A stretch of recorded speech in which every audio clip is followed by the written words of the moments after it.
আসেন একটা জিনিস দেখাবো, আসেন। আরে ভাই, গুরুত্বপূর্ণ জিনিস, আসেন।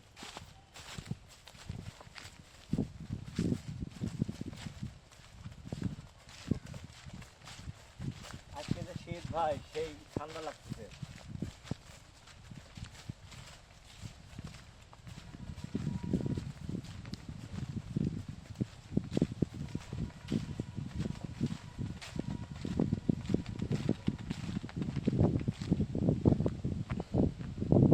নিয়ে আসেন ভাই, নিয়ে আসেন, নিয়ে আসেন। প্রিয় ভিউয়ার্স, আসসালামু আলাইকুম। আপনাদের সেই অনেক দূর থেকে কিন্তু ডেকে নিয়ে আসলাম একটা জিনিস দেখানোর জন্য। ভাই আসেন, ভিতরে ঢুকে আসেন।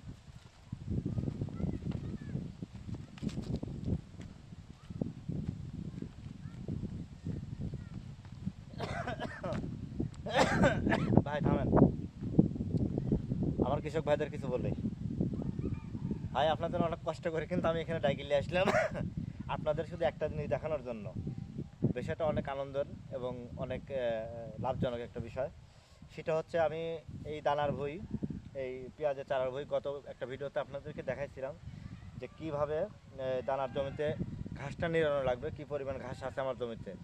তো পরবর্তীতে আমি আরেকটা ভিডিওতে কিন্তু আপনাদেরকে বলেছিলাম যে এরকম পেঁয়াজের চাষে পেঁয়াজের চারায় একটা বিষ বাইর হয়েছে, স্টেলা নামের, স্টেলা নাম।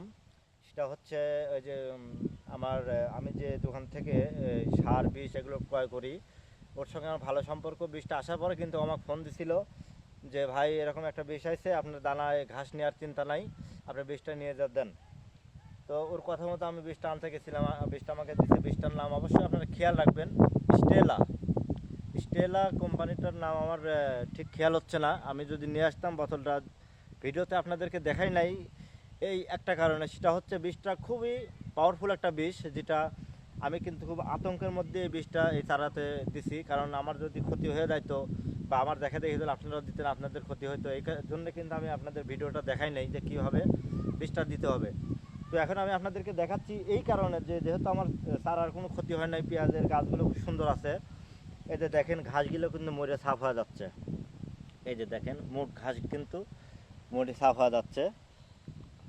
এই যে দেখেন, এটা কিন্তু বন পালং ছিল। এই যে দেখেন, মরে কিন্তু সাফ হয়ে যাচ্ছে। আমি গতকালকে বিষটা প্রয়োগ করছি, আজকে কিন্তু গাছগুলো মরে শেষ হয়ে যাচ্ছে।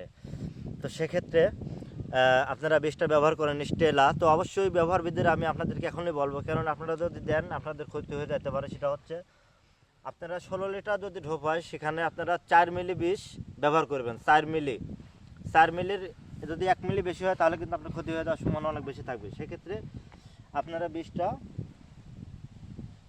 প্রতি 16 ঢোপ বিষ হলে সেখানে 4 মিলি বিষ, 4 মিলি হারে আপনারা বিষটা এই চারাতে ব্যবহার করবেন। তাহলে কিন্তু আপনার এই যে চারাগুলো দেখছেন, এটা ক্ষতি হবে না। আর ইচ্ছা যদি বিষটা বেশি পড়ে তাহলে কিন্তু চারাগুলো আপনার ঘাসের সাথে সাথে ওগুলো মরে যাবে। যেহেতু ডিয়ারিং বিষ, সেক্ষেত্রে আমি কিন্তু আপনাদের দেখাই নাই, কারণ আমি চাই না আমার ভিউয়ার্সদের ক্ষতি হোক, আমার কৃষক ভাইদের ক্ষতি হোক। সেক্ষেত্রে আমি যেহেতু ট্রাই করছি, বিষটা অনেক গুরুত্বপূর্ণ আর কার্যকরী ক্ষমতা 100%। সেক্ষেত্রে আপনারাও বিষটা ব্যবহার করেন, আপনারা অনেক লিভার খরচ বেঁচে যাবেন। তো ভিউয়ার্স, এই এই পদ্ধতিটা যদি আপনাদের ভালো লাগে, আপনারা অবশ্যই এই বিষয়টা ফলো করেন আর বিষটা প্রয়োগ করেন। আর যদি আপনাদের আরও কিছু জানার থাকে তাহলে আমার ভিডিওগুলো দেখেন আর আমাকে কমেন্ট বক্সে জানান, আমি আপনাদের কমেন্টের উত্তরগুলো দেবো। তো ভালো থাকেন, সুস্থ থাকেন। আজকের ভিডিওতে আমি যেটা দেখালাম এটা ফলো করেন, আর কী পরিমাণ বীজ দেওয়া লাগবে অবশ্যই আমাকে কমেন্টে জানাবেন। আর এই বীজটা আমাদের এখানে বেসপাড়া স্টাইলের ওইখানে পাওয়া যায়, আর কোথাও নাই। আর আপনাদের এলাকায় যদি বীজটা থাকে স্টেলা নাম, স্টেলা কোম্পানির নামে আপনাদের আর একটা ভিডিওতে দেখাবো। কোম্পানির নামটা আমার খেয়াল নাই, স্টেলা নাম। বীজটা আপনারা ব্যবহার করেন, লাভজনক, ভালো হবে আপনাদের জন্য। তো ভিউয়ার্স, আজকের মতো এখানেই। ভালো থাকেন, সুস্থ থাকেন, খুদা হাফেজ।